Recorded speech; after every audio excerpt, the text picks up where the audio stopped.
চট্টগ্রাম বোর্ডের এমসিকিউর উত্তরটি আমার হাতে এসে পড়েছে, তো সবাই মিলিয়ে নাও।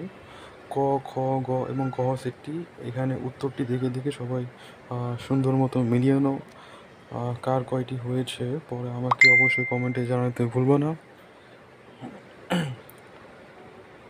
সবাই দেখো, মনোযোগ সহকারে মিলিয়ে নাও, দরকার পড়লে ভিডিওটি